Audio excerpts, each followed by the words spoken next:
देश के राज्यपाल श्री मंगू भाई पटेल जी, राज्य के मुख्यमंत्री श्री शिवराज सिंह चौहान जी और उनकी धर्मपत्नी श्रीमती साधना सिंह चौहान जी, राज्य के स्वास्थ्य एवं परिवार कल्याण मंत्री डॉक्टर प्रभुराम चौधरी जी, राज्य के चिकित्सा शिक्षा मंत्री श्री विश्वास सारंग जी, भोपाल से निर्वाचित लोकसभा सांसद साध्वी प्रज्ञा सिंह ठाकुर जी, वर्चुअल माध्यम से जुड़े सभी जनप्रतिनिधिगण, अन्य विशिष्ट महानुभाव, देवियों और सज्जनों,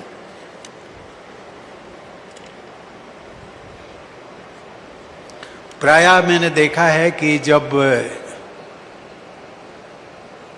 पीछे में देख रहा था फॉगिंग सिस्टम, मैंने मुख्यमंत्री जी से पूछा कि इसकी आवश्यकता क्या।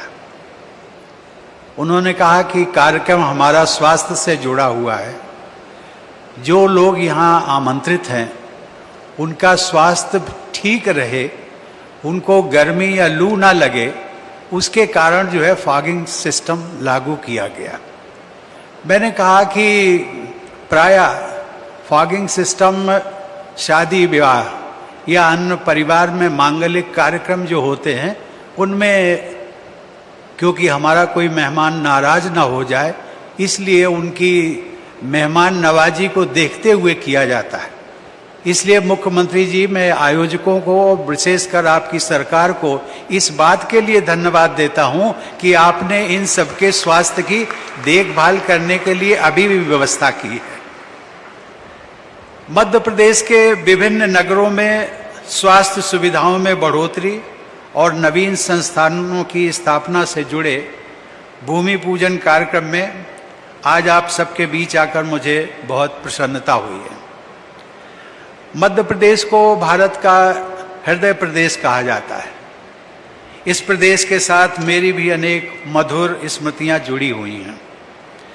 मेरे लिए यह विशेष प्रसन्नता का विषय है कि राष्ट्रपति के रूप में मध्य प्रदेश की इस 7वीं यात्रा के दौरान मुझे आरोग्य, आयुर्वेद एवं अन्य चिकित्सा पद्धतियों को बढ़ावा देने से जुड़े कार्यक्रमों में शामिल होने और चिकित्सा सुविधाओं में बढ़ोतरी के लिए विभिन्न परियोजनाओं के भूमि पूजन का सुअवसर प्राप्त हुआ है। इस विशेष अवसर पर मैं मध्य प्रदेश के सभी लोगों को बधाई देता हूँ।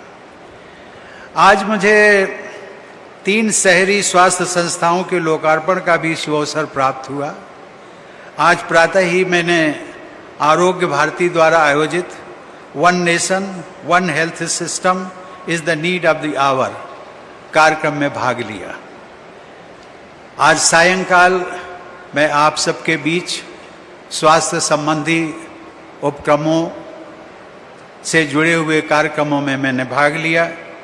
कल मैं उज्जैन जा रहा हूँ, जहाँ अखिल भारतीय आयुर्वेद महासम्मेलन के 59वें अधिवेशन को संबोधित करने तथा शासकीय धन्वंतरी आयुर्वेद चिकित्सा महाविद्यालय के नवनिर्मित भवन के लोकार्पण का कार्यक्रम होना है।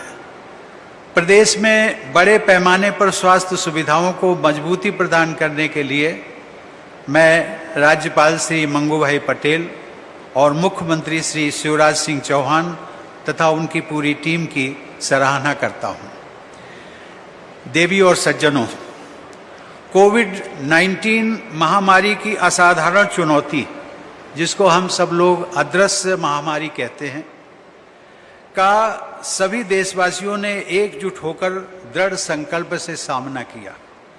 हमारे डॉक्टर्स, नर्सेस, स्वास्थ्य कर्मियों तथा जन साधारण ने सेवा, त्याग और बलिदान के अनुकरणीय उदाहरण प्रस्तुत किए। मुझे प्रसन्नता है कि आज इस कार्यक्रम में भी हमारे डॉक्टर्स, नर्सेस और पैरामेडिकल स्वास्थ्य कर्मचारी यहाँ पर भी इस कार्यक्रम में भाग ले रहे हैं। विकसित देशों के मुकाबले भारत की बड़ी जनसंख्या तथा अन्य चुनौतियों के बावजूद हम कोविड महामारी पर नियंत्रण करने में बहुत हद तक सफल रहे। आज देश में स्वास्थ्य सेवाओं का विस्तार करना हमारी प्राथमिकता है।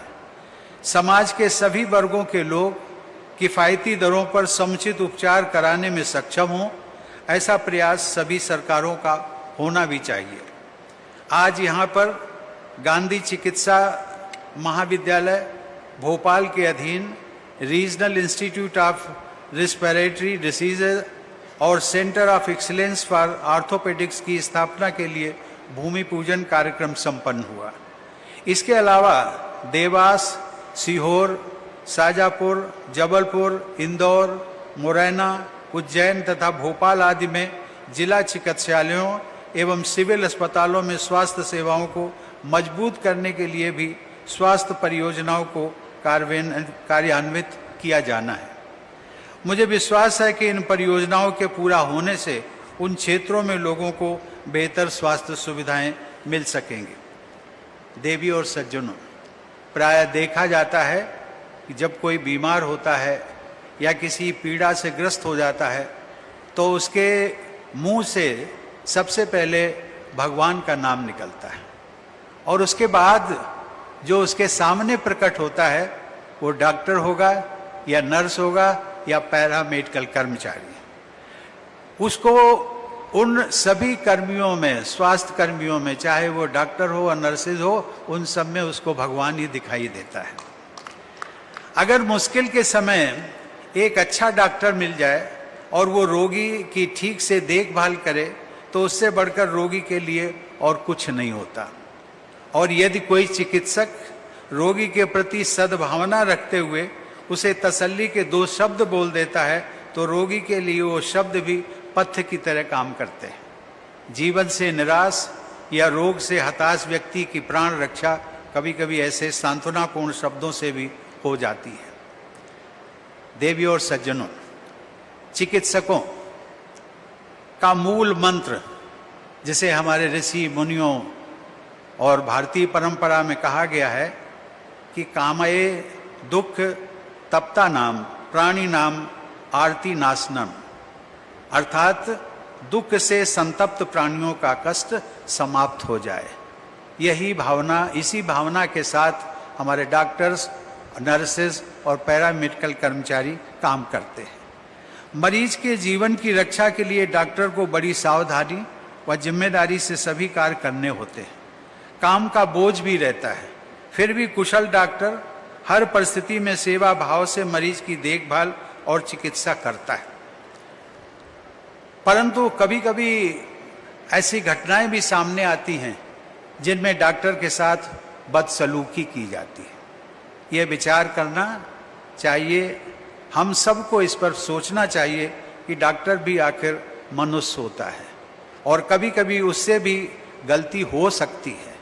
इसलिए रोगियों और उनके तीमारदारों को संयम और धैर्य से काम लेना चाहिए। भारत के राष्ट्रपति के रूप में मुझे कई देशों की यात्रा का सुअवसर प्राप्त हुआ। अनेक देशों में भारतीय मूल के डॉक्टर बड़ी संख्या में काम करते हैं।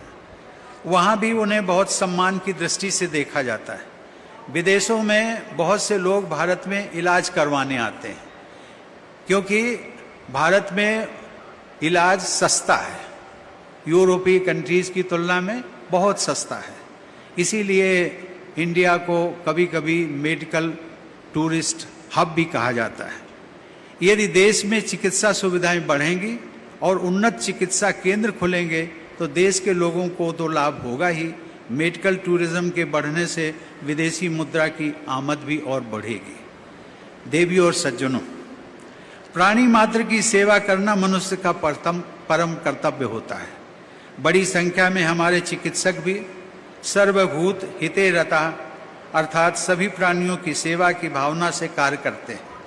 पिछले कई वर्षों में पद्म पुरस्कार प्रदान करते समय मेरे समक्ष कई ऐसे उदाहरण आए जिनसे ये पता चला कि हमारे प्रतिभावान डॉक्टर्स ने विदेशों में बसने तथा बड़े अस्पतालों में काम करने की जगह देश के जनजातीय तथा ग्रामीण क्षेत्रों में रहकर सेवा तथा त्याग का व्रत लिया। पिछले वर्ष नवंबर में राष्ट्रपति भवन में मुझे मध्य प्रदेश की डॉक्टर लीला जोशी को चिकित्सा के क्षेत्र में उनके योगदान के लिए पद्मश्री से सम्मानित करने का अवसर प्राप्त हुआ था।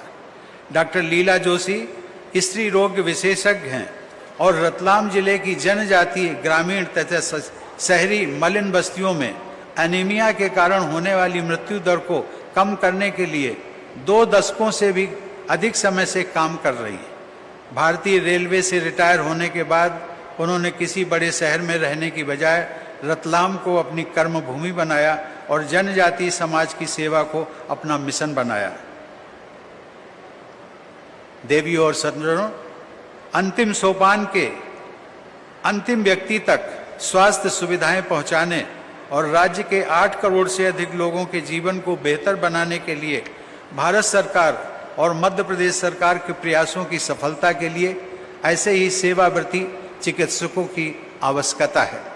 मेरी शुभकामना है कि आप सभी के प्रयास सफल हों और राज्य के लोग निरोगी एवं सुखी जीवन व्यतीत करें। मैं मुख्यमंत्री जी, आपकी और पूरी टीम की इस बात के लिए सराहना करता हूं कि जो साधारण लोक जीवन में 2 विषय आते हैं, शिक्षा और स्वास्थ्य, आप शिक्षा पर भी ध्यान दे रहे हैं और स्वास्थ्य संबंधी जो इंफ्रास्ट्रक्चर पूरे मध्य प्रदेश में 8 करोड़ जनता के लिए उपलब्ध कराने की योजना है, आपका सपना है, उसे पूरा करें। इसके लिए मेरी बहुत बहुत शुभकामनाएं। धन्यवाद। जय हिंद।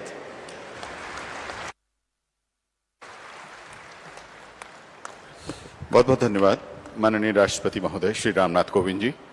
अब माननीय राष्ट्रपति महोदय की उपस्थिति के प्रति आभार व्यक्त करने के लिए आग्रह